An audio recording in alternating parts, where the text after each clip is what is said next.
आप सभी का स्वागत है। आप देख रहे खबर समय जगत और मैं आपके साथ जया वाजपेयी। प्रयागराज में होने वाले ज्ञान महाकुंभ के आयोजन की तैयारी को लेकर भारत शिक्षा संस्कृति उत्थान न्यास के राष्ट्रीय सचिव डॉक्टर अतुल कोठारी ने भोपाल में मीडिया से चर्चा की। इस मौके पर उन्होंने कहा कि कुंभ 12 वर्षों में आने वाला आयोजन है, जबकि महाकुंभ 144 वर्षों में एक बार आने वाला आयोजन है। हम सभी सौभाग्यशाली हैं कि इस महोत्सव में सहभाग करने का अवसर प्राप्त हो रहा है। इस महाकुंभ का उद्देश्य भारतीय शिक्षा और ज्ञान परंपरा को पुनः स्थापित करना और देश के चारों कोनों में ज्ञान के प्रचार प्रसार को बढ़ावा देना। वहीं कुंभ मेला धार्मिक, सांस्कृतिक व सामाजिक के साथ साथ विश्व का सबसे बड़ा आध्यात्मिक समागम होता है।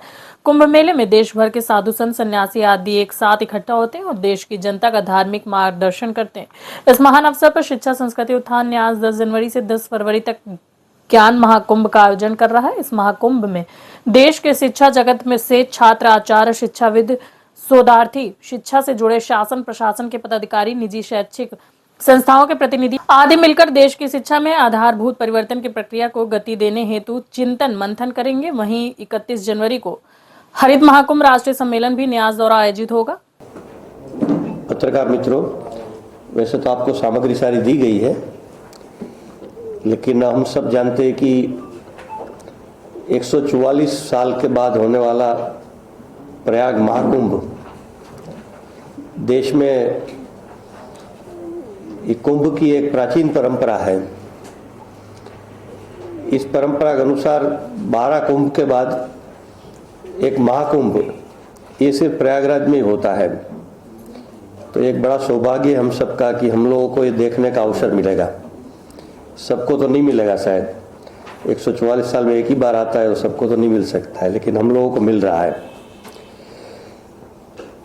ये एक प्राचीन परंपरा हमारी कुंभ की जो है, और इसको पूजनीय शंकराचार्य जी ने एक अलग दिशा दी थी कि चिंतन मंथन वहाँ हो और ज्ञान की बातें हो, और इस दिशा में कुंभ को ले जाने का प्रयास एक हुआ था। शिक्षा संस्थान ने इसी दृष्टि को लेकर इस प्रयागराज महाकुंभ के समय एक ज्ञान महाकुंभ आयोजित करने का निर्णय किया है। हम लोगों ने इसके पूर्व देश की 4 दिशाओं में 4 ज्ञान कुंभ का आयोजन किया था। जो देश के भारतीय शिक्षा के केंद्र है, ऐसे 4। पहला हमने हरिद्वार में किया था, दूसरा नालंदा में, तीसरा पुडुचेरी में और चौथा अहमदाबाद में। ऐसे 4 महत्वपूर्ण केंद्र जो है देश के, उसके वहाँ हमने ज्ञान कुंभ पहले आयोजित किया। और इसके बाद अभी 10 जनवरी से 10 फरवरी, 1 मास तक ये ज्ञान महाकुंभ का आयोजन होगा। 10 जनवरी को इसका उद्घाटन होगा। उसके बाद 31 जनवरी को एक हरित महाकुंभ का कार्यक्रम करेंगे, क्योंकि पर्यावरण ये आज देश और दुनिया की एक बहुत बड़ी समस्या है। इस दृष्टि से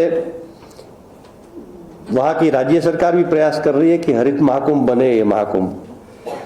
तो इसी दिशा में हम लोग भी प्रयास कर रहे हैं। तो पर्यावरण संरक्षण गतिविधि और शिक्षा संस्कृति उत्थान न्यास, ये दोनों के संयुक्त तत्वावधान में ये आयोजन होगा। पर्यावरण संरक्षण गतिविधि के द्वारा एक देश भर में एक कार्यक्रम और लिया गया है कि एक थाली एक थैला, ये देश भर से भेंट लिया जा रहा है।